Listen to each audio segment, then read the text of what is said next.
بعض سائقي الطاكسيات تنشوفهم تيتعاملوا بزاف مع اعزكم الله العاهرات، وتتلقى عندهم واحد العلاقه بهذا المجال هذا ديال العهر وديال الانحلال الاخلاقي. قليله جدا تسيء الى هذه المهنه اللي هي شريفه. تتلقى قدام عمارات وقدام بيوت الدعاره الطاكسيات دايرين الصف، كاينه ابونمون مع بعضياتهم بصوره لا تليق بمجتمع تيقول على راسو انه مسلم. عيب وعار. تقول لك وانا خدام. باي وجه ستلقى الله سبحانه وتعالى وانت تتعطي راسك لهذا المبرر؟ يعني تتكذب على راسك. وتعاونوا على البر والتقوى ولا تعاونوا على الاثم والعدوان واتقوا الله ان الله شديد العقاب.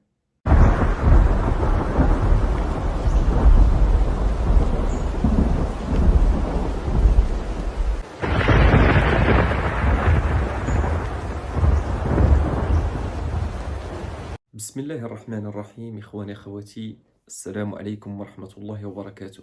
في هذا الفيديو بغيت نناقش واحد الظاهرة مؤسفة في الحقيقة اللي تتهم سائقي سيارات الأجرة، وبالضبط الشوافرية ديال الطاكسيات الصغار. واحد الظاهرة بدينا تلاحظوها يعني في الآونة الأخيرة، هي قدم وجود هذه المهنة هذه ديال سائق الأجرة، اللي بهذه المناسبة ومن هذا المنبر تنوجه لهم تحية حارة، خصوصا سائقي سيارة الأجرة المغاربة. كل الشكر وكل التقدير وكل الامتنان للشريحة هذه ولهذه المهنة الشريفة. لكن قليلة جدا تسيء إلى هذه المهنة اللي هي شريفة. فبعض سائقي هاد الطاكسيات تنشوفهم تيتعاملوا بزاف مع اعزكم الله العاهرات، وتتلقى عندهم واحد العلاقه بهذا المجال هذا، يعني هذا المجال ديال العهر وديال الانحلال الاخلاقي. فتتلقى هذا النوع ديال الناس تيستغلوا هذيك رخصه الثقه، بيرمي دو كونفيونس اللي تتعطيه الدوله، تيستغلوها في غير محلها، يعني في اغراض لا اخلاقيه. تتلقاه تيتعامل مع عاهرات، خدام معاهم سواء بالليل ولا بالنهار، وتنشوفهم حتى بالليل بكثره تيخدم مع جوج الناس ولا ثلاثه الناس ولا اربعه، تينقلهم يعني من السكنه ديالهم لواحد ملهى ليلي ولا في واحد البلاصه. تتلقاه في تعامل مستمر مع هاد بائعات الهواء، يعني كاينه ابونمون مع بعضياتهم. وهذا في الحقيقة لا يليق أبدا بالمؤمن، لا يليق حتى بالمسلم العادي. وهذا يدخل في إطار التعاون على الإثم والعدوان، يدخل في إطار التعاون على الفسق، التعاون على معصية الله سبحانه وتعالى والفجور. والله سبحانه وتعالى تيقول لنا في الآية بعد أعوذ بالله من الشيطان الرجيم: وتعاونوا على البر والتقوى ولا تعاونوا على الإثم والعدوان واتقوا الله إن الله شديد العقاب. والمؤسف والأكثر قبح في الموضوع هو ملي هاد سائق سيارة الأجرة تتلقاه تعطي نفسه الأعذار وتبريرات. أشهرها وأهمها شي تقول لك وانا خدام. يعني هذه الهضرة ديال المنافقين، الهضره ديال المنافق، والهضره ديال اعزكم الله ديال السلاقط. انا خويا خدام.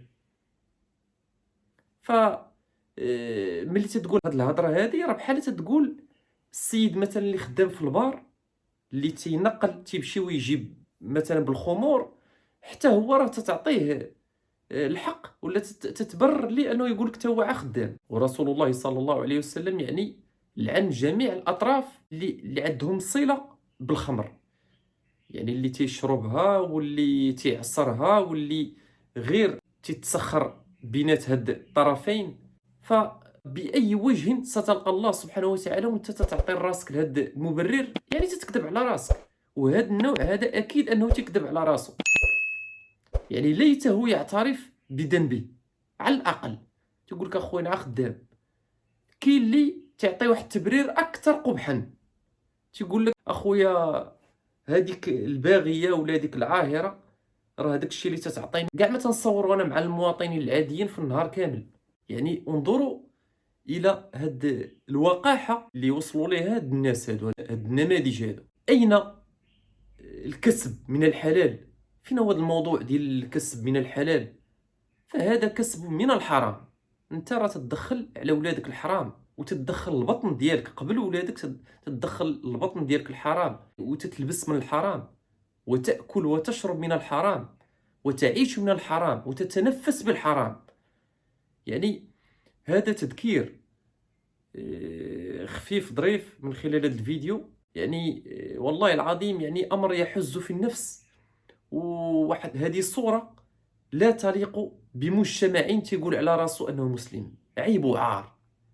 يعني حشومة تتلقى قدام عمارات وقدام بيوت الدعارة، تتلقى طاكسيات دايرين الصف، ولا تلقى واحد الطاكسي يعني كيف قلت السيده اللي تتعامل معاه دايره ابونمون معاه، وهو داير ابونمون مع هذا النوع.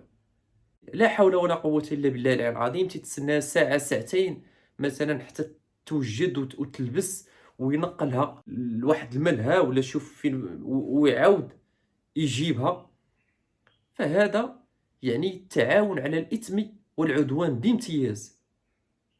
عوض ان السيد يمشي يعرق ويعري على كتافه، ولو الامر تكون فيه مشقه، فانت كمسلم هذا الذي انت مطالب به. الكسب من الحلال راه ديما شاق وديما صعيب. اما الا جينا ناخذ بالتبريرات يعني ديال اي واحد بدعوى ان هذه القضيه راه فيها فلوس وباقل تعب، يعني اش الفرق بينك وبين هذاك اللي تيبيع الخمر، ولا اللي تيبيع مثلا لا دروغ، تيبيع المخدرات، ولا مثلا اللي تيسرق؟ ها اش الفرق بينك وبين اللص مثلا؟ فلا حول ولا قوة الا بالله العلي العظيم. والله سبحانه وتعالى أذكر بالآية تيقول لنا وتعاونوا على البر والتقوى. يعني تعاونوا على أي حاجة اللي تؤدي إلى البر وتؤدي إلى تقوى الله. تعاونوا على تقوى الله، ماشي دير شي حاجة اللي تتعاون فيها على معصية الله ورسوله، على معصية الله سبحانه وتعالى. أكتفي بهذا القدر. إلا كنتي تشاهدني أول مرة فما تنساش إعجاب وتعليق باش اليوتيوب يدعم هذا النوع ديال المحتوى اللي هو هادف. كذلك إلا قدرتي أنك تبارطاجي الفيديو فجزاك الله خيرا. كذلك ما تنساش الاشتراك في القناة. والسلام عليكم ورحمة الله وبركاته.